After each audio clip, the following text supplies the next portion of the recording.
Perkenalkan, nama saya Febrianti Syafitri. Saya biasa dipanggil Fitri.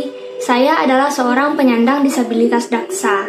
Pada tahun 2012 lalu, saya mengalami kecelakaan dan mengharuskan kaki kiri saya untuk diamputasi hingga atas lutut. Saat ini, saya menggunakan alat bantu berupa kaki palsu untuk berkegiatan sehari-hari. Saya adalah seorang fresh graduate lulusan S1 Sastra Inggris Universitas Andalas.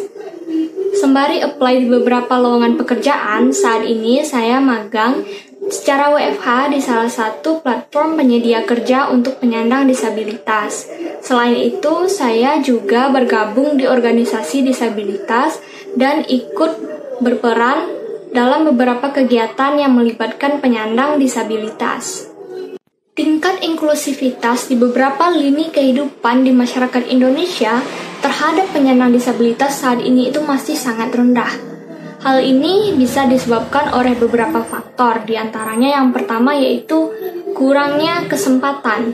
Nah, hal ini terutamanya di bidang pekerjaan dan pendidikan. Banyak pihak yang memandang rendah atau memandang sebelah mata terhadap penyandang disabilitas. Pada faktanya, banyak dari teman-teman disabilitas yang memiliki kemampuan dan kecerdasan yang sangat tinggi. Nah, banyak juga dari penyandang disabilitas yang ingin menempuh pendidikan di tingkat yang lebih tinggi seperti diploma, sarjana, magister, atau bahkan doktor. Dan mereka juga ingin berkesempatan untuk memiliki pekerjaan di sektor formal dan bekerja di perusahaan-perusahaan besar. Namun, yang menjadi permasalahan di sini adalah kurangnya kesempatan dari berbagai macam instansi, baik itu pendidikan maupun penyedia kerja yang menerima penyandang disabilitas. Banyak dari sekolah-sekolah dan kampus-kampus juga penyedia lapangan kerja yang tidak menerima penyandang disabilitas. Ini mereka lakukan dengan berbagai macam alasan. Nah, dilihat dari lapangan pekerjaan, juga belum banyak pekerjaan yang terbuka bagi penyandang disabilitas. Padahal, hak-hak penyandang disabilitas sebagai warga negara Indonesia sudah tertuang di Undang-Undang Nomor 8 Tahun 2016. Nah, faktor yang kedua itu kurangnya aksesibilitas.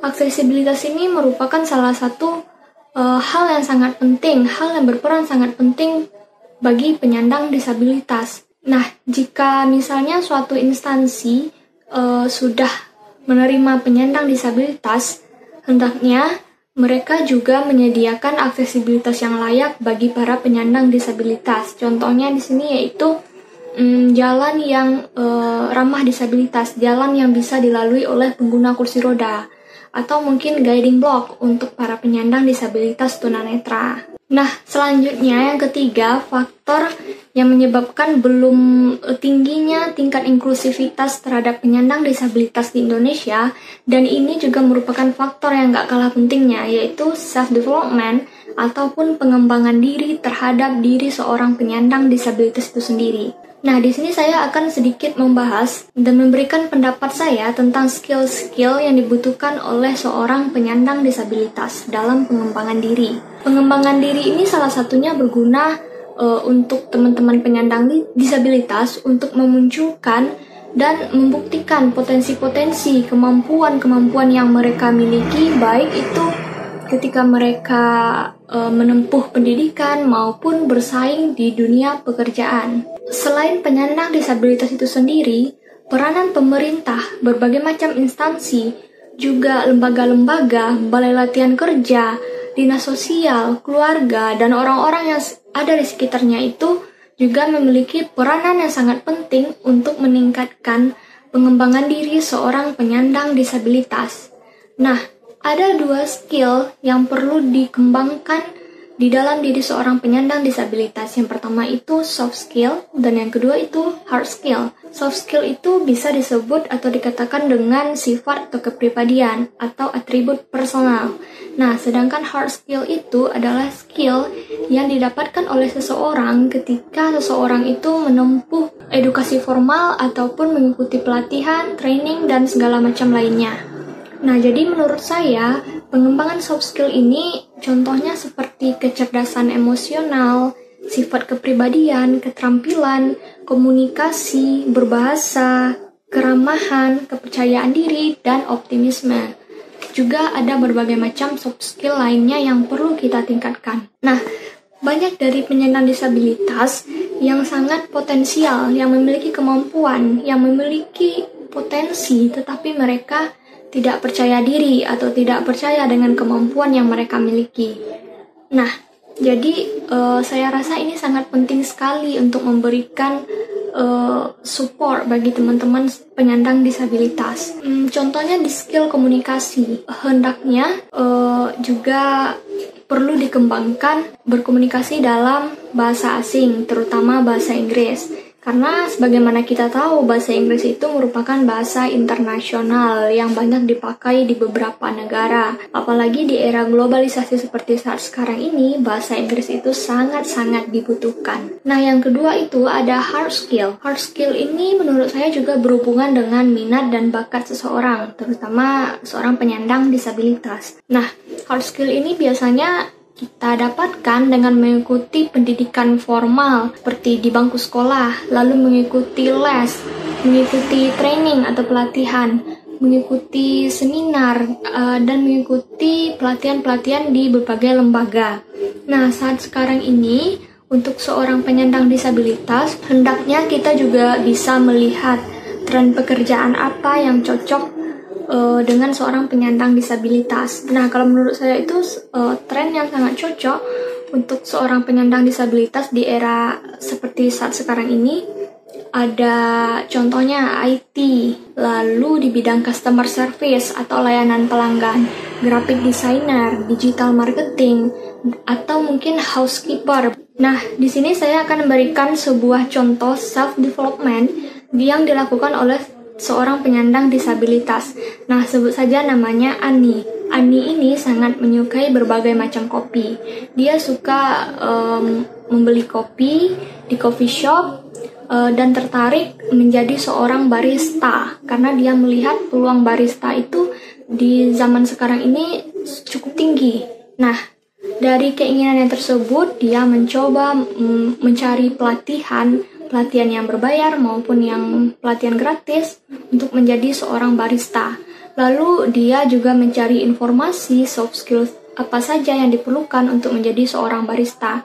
Nah, setelah dia mendapatkan pelatihan, dia mengikuti pelatihan itu dengan sangat baik, dengan rajin, teliti, dan setelah itu dia mempraktekkan ilmu-ilmu yang dia dapat dari pelatihan tersebut. Dia meracik kopi, mengenal jenis-jenis kopi, dan berbagai macam lainnya.